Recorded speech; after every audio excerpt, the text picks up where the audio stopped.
தொந்தரவு ஏற்படும் வகையில் கூட்டு பிரார்த்தனை கூடாது. குடியிருப்பு பகுதிகளில் மாவட்ட ஆட்சியரின் அனுமதி இல்லாமல் எந்த மதத்தினரும் கூட்டு பிரார்த்தனை நடத்தக்கூடாது என சென்னை உயர்நீதிமன்றம் உத்தரவு அளித்துள்ளது. அனுமதி இல்லாமல் கூட்டங்கள் நடக்கிறதா என்பதை கண்காணிக்க உத்தரவும் கொடுக்கப்பட்டுள்ளது. அமைதிதான் சிறந்த பிரார்த்தனை என நீதிபதி ஆனந்த் வெங்கடேசன் கருத்து தெரிவித்துள்ளார். நீதியரசர் ஆனந்த் வெங்கடேஷ் தீர்ப்பு மற்றும் கருத்து என்ன சொல்லுகிறது என்பதை விளக்கும்படி நெல்லையை சேர்ந்த சிறுபான்மை நல ஆர்வலர் ஜெபசிங் மனம் திறந்து பேசியுள்ளார். இந்த காட்சிகளை பாருங்கள், உங்கள் நண்பர்களுக்கும் பகிர்ந்து கொள்ளுங்கள். நன்றி.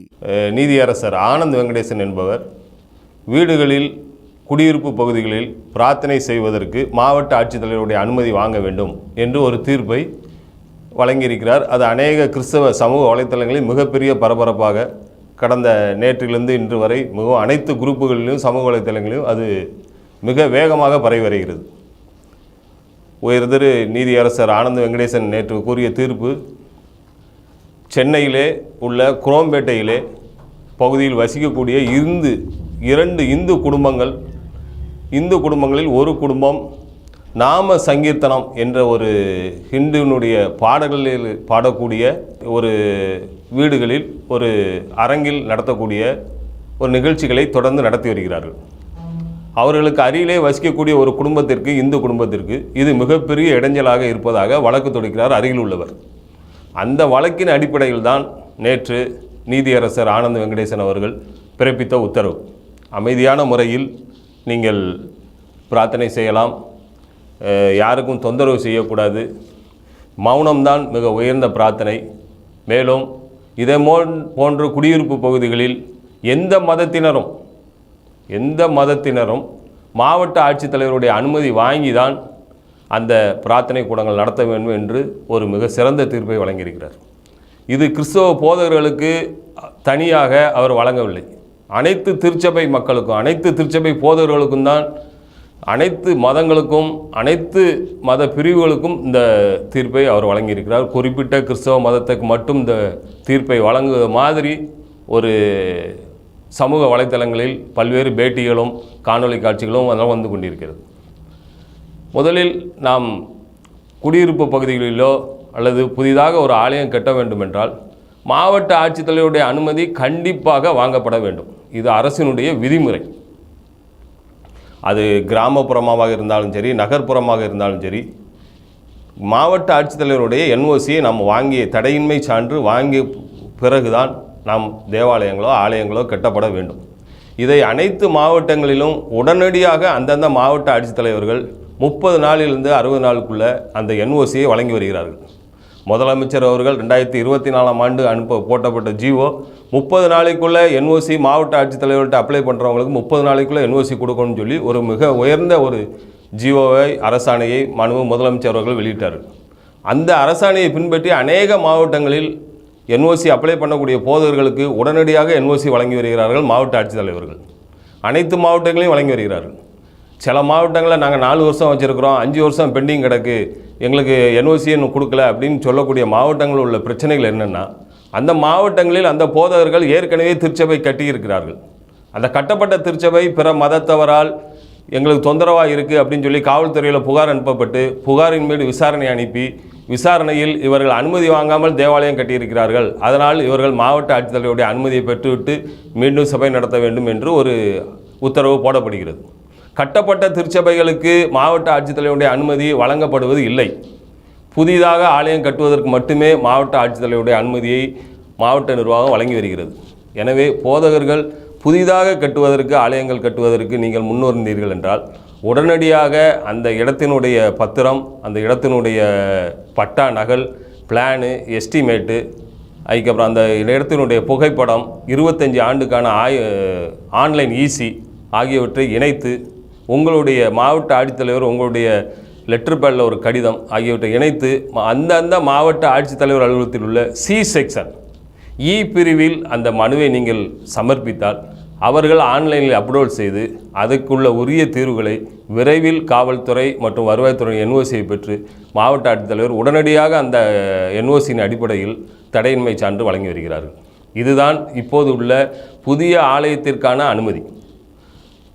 நம்ம ஆலயம் எந்த விதமான பிரச்சனையும் இல்லை, நம்மளை யாரும் வந்து காவல்துறை வந்து உங்களை ஆலயம் பிரச்சனை இல்லைன்னா நிறைய பேர் வீடியோ போடுறாங்க. உங்கள்கிட்ட வந்து காவல்துறை வந்து கேட்டால் அனுமதி இருக்கான்னு கேட்டால் இல்லைன்னு சொல்லி. நம்ம எந்த விதமான பிரச்சனையும் இல்லாமல் ஆலயம் நடத்தும் போது நம்மளை யாரும் எந்த காவல்துறையோ யாருமோ அரசு அதிகாரிகளோ நம்மளுடைய தேவாலயங்களை வந்து கேட்பது இல்லை. உங்கள்கிட்ட அனுமதி இருக்கா, அனுமதி வாங்கிட்டு தான் நடத்துகிறீங்களா அப்படின்னு எந்த காவல்துறை அதிகாரிகளும் நாம் நடத்தக்கூடிய திருச்சபைகளில் வந்து கேட்பது இல்லை. அவர்களுக்கு அதற்கான பணியும் இல்லை. உங்கள்கிட்ட அனுமதி இருக்கா, நீங்கள் அனுமதி வாங்கி நடத்துகிறீங்களா அப்படின்னு எந்த அரசு அதிகாரிகளும் காவல்துறை அதிகாரிகளும் நமது சபைக்கு வந்து கேட்பதில்லை. ஏதாவது அருகில் உள்ளவர்கள் பிற மதத்தை சார்ந்தவர்கள் புகார் அளித்தால் மட்டுமே காவல்துறை அதிகாரிகள் நம்மளிடம் அனுமதி இருக்கா, வருவாய்த்துறை அதிகாரிகள் நீங்கள் மாவட்ட ஆட்சித்தலைவரிடம் உரிய அனுமதி பெற்றிருக்கிறாரா என்று விசாரிக்கிறார்கள். அது வரைக்கும் நம்ம எந்த விதமான அனுமதியும் முதல்ல வீடுகளில் திருச்சபை நடத்துவதற்கோ இதுகளுக்கோ எந்த விதமான அனுமதியும் அரசு கொடுப்பதில்லை. நம்ம அரசு அனுமதியும் பெற வேண்டியதில்லை. அது போதகர்கள் தெளிவாக தெரிந்து கொள்ளுங்கள். வீடுகளில் திருச்சபை நடத்துவதற்கு அரசு அனுமதி கொடுப்பதில்லை. நாம் அரசு அனுமதி பெற வேண்டிய அவசியமும் இல்லை. அருகில் இருப்பவர்களுக்கு நாம் இடையூறாக இருப்பதாக கூறி அவர்கள் புகார் அளித்தால் மட்டுமே காவல்துறை அதிகாரிகளும் வருவாய் அதிகாரிகளும் நம்மிடம் வந்து விசாரணை செய்கிறார்கள். விசாரணை செய்தவுடன் மாவட்ட ஆட்சித்தலைவருடைய அனுமதி இருக்கா என்ற முதல் கேள்வியை தான் எழுப்புகிறார்கள். மாவட்ட ஆட்சித்தலைவருடைய அனுமதி இல்லை என்றால் நீங்கள் மாவட்ட ஆட்சித்தலைவருடைய அனுமதியை வாங்கிவிட்டு சபை நடத்துங்கள் என்று கூறுகிறார்கள். அதனால் பிறர் வீடியோ போடுற மாதிரி நீங்கள் உங்கள்கிட்ட காவல்துறை அதிகாரிகள் வந்து கேட்டால் நான் எதுக்கு அனுமதி வாங்கணும் அப்படின்னு சொல்லுவாங்க, அப்படின்னு எழுத்து கேள்வி கேளுங்கள் அப்படின்னு கூறுகிறார்கள்.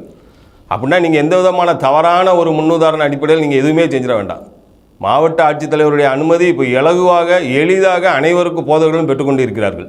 தமிழ்நாடு அரசு அதை மிக விரைவாக அனைத்து போதகர்களுக்கும் வழங்கி கொண்டு இருக்கிறார்கள்.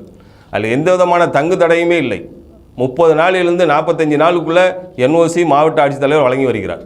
அதனால் நீங்கள் உடனடியாக புதிய ஆலயம் கட்டுவதற்கு மாவட்ட ஆட்சித்தலைவரோட அனுமதியை பெற்றுக்கொண்டு அதுக்கப்புறம் அந்த என்ஓசியை வைத்து நீங்கள் பில்டிங் அப்ரூவல் வாங்கி புதிய ஆலயங்கள் கட்டுவதற்கு அதுக்குள்ள ஆவணங்களை ஏற்படுத்தி நீங்கள் புதிய ஆலயங்கள் கட்டிக்கொள்ளலாம். வீடுகளில் திருச்சபை நடத்துவதற்கு உங்களுக்கு எந்த விதமான அனுமதியும் தேவையில்லை. அதற்கு எந்த விதமான அனுமதியும் மாவட்ட நிர்வாகம் வழங்குவதும் இல்லை. அது உங்களை யாரும் வந்து கேட்கவும் மாட்டாங்க. நீங்கள் ஏக்கு வீட்டில் திருச்சபை நடத்துகிறீங்கன்னு யாரும் உங்களை வந்து காவல்துறை அதிகாரிகளோ மாவட்ட நிர்வாகத்தில் உள்ள வருவாய் அதிகாரிகளோ உங்களை வந்து தொந்தரவே பண்ண மாட்டாங்க. உங்களை அருகில் அதன் மூலமாக யாருக்காவது தொந்தரவு இருக்குது அவங்க போய் காவல்துறையில் புகார் அளித்தால் மட்டுமே அந்த புகாரின் அடிப்படையில் உங்களை வந்து விசாரிக்கிறாங்க. நீங்கள் அனுமதி வாங்கியிருந்தீங்கன்னா நீங்கள் அந்த அனுமதியை காட்டுங்க. அனுமதி இல்லை என்றால் மாவட்ட ஆட்சித்தலைவருடைய அனுமதி பெற்றுக்கொண்டு நீங்கள் நடத்துங்கள் என்று கூறுகிறார்கள். இதுதான் நடக்குது. இதுதான் நடைமுறை உண்மை. அந்த நீதியரசர் ஆனந்த வெங்கடேசன் நேற்று அளித்த தீர்ப்பு வந்து 2 இந்து குடும்பங்கள் சேர்ந்த வழக்கு. இன்னொரு இந்து குடும்ப நபர் வந்து வழக்கு தாக்கல் செய்கிறார் குரோம்பேட்டையில். அவர் வந்து எங்கள் வீட்டுக்கு பக்கத்தில் அந்த பஜனை மாதிரி பாடல்கள் பாடி எனக்கு மிகவும் அதிகமான ஒரு மன உளைச்சலும் அதிகமான சத்தமும் வர்றதுனால அவங்களுக்கு இது பண்ணணும்னு சொல்கிறார். அதில் நீதியரசர் மிக தெளிவான தீர்ப்பை கொடுப்பிடுறாங்க. நீ எந்த மதமாக இருந்தாலும் சரி, நீ வந்து மாவட்ட ஆட்சித்தலைவருடைய அனுமதியை வாங்கிக்கிட்டு நீங்கள் நடத்துங்க அப்படிங்கிற ஒரு தீர்ப்பை, மிக சிறந்த ஒரு தீர்ப்பை கொடுத்துருக்கிறார். அது வந்து உடனே கிறிஸ்தவ போதகர்களுக்கு தான் அந்த தீர்ப்பை கொடுத்துருக்காருங்கிறது ஒரு தவறான ஒரு முன்னுதாரணத்தை ஏற்படுத்தி அநேக சமூக வலைத்தளங்களை அதை பரப்பிட்டு இருக்கிறாங்க. கிறிஸ்தவ மதம்னாலும் சரி எல்லா மதமும் மாவட்ட ஆட்சித்தலைவருடைய அனுமதி கண்டிப்பாக பெறப்பட வேண்டும். அதில் எந்த விதமான சந்தேகமே போதகர்களுக்கு வேண்டாம். மேலும் இப்போ இந்த கிராம ஊராட்சிகளில் வீடுகள் கட்டுவதற்கு, குடியிருப்பு பகுதிகளாக வீடுகள் கட்டுவதற்கு 10,000 ஸ்கொயர் ஃபீட்டுக்குள்ளே இருக்கிற வீடுகளுக்கு கிராம ஊராட்சியிலேயே அனுமதி கொடுக்கலாம். ஆன்லைன் சிஸ்டத்தை இப்போ ஏற்படுத்தியிருக்காங்க. ஆன்லைன் சிஸ்டத்தில் நீங்கள் ஒன் டைம் இது அதிலே நீங்கள் அப்லோட் பண்ணி நீங்கள் உங்களுக்கு வீடுகள் கட்டுவதற்கு நீங்கள் அதில் அப்லோட் பண்ணிங்கன்னா உடனடியாக கிராம ஊராட்சியிலேருந்தே அதை நீங்கள் கிராம ஊராட்சிக்கு அலையாமலே ஆன்லைன்லேயே அதை ஆர்டர் இஷ்யூ பண்ணிடுறாங்க. அதை இப்போ தமிழ்நாடு அரசு இப்போ குறிப்பிட்ட நேற்று வந்து அதுக்குள்ளே உத்தரவை போட்டிருக்கிறாங்க. அதனால் 10,000 ஸ்கொயர் ஃபீட்டுக்குள்ளே நீங்கள் வீடுகள் தான் கட்ட முடியும். 10,000 ஸ்கொயர் ஃபீட்டுக்குள்ளே ஆலயங்கள் கட்டணும்னா நீங்கள் அதுக்கு 2,000 ஸ்கொயர் ஃபீட்டுக்கு மேலேயே கட்டணும்னா நீங்கள் அது வந்து நகரமைப்பு பணி எல்பி லோக்கல் டவுன் பிளானிங்கில் அப்ரூவல் வாங்கி மாவட்ட ஆட்சித்தலைவருடைய என்ஓசியை வைத்து டவுன் பிளானிங்கில் அப்ரூவல் வாங்கி தான் நீங்கள் தேவாலயங்களோ ஆலயங்களோ கட்ட முடியும். இதுதான் கிராம ஊராட்சிகளில் உள்ள நிலைமை.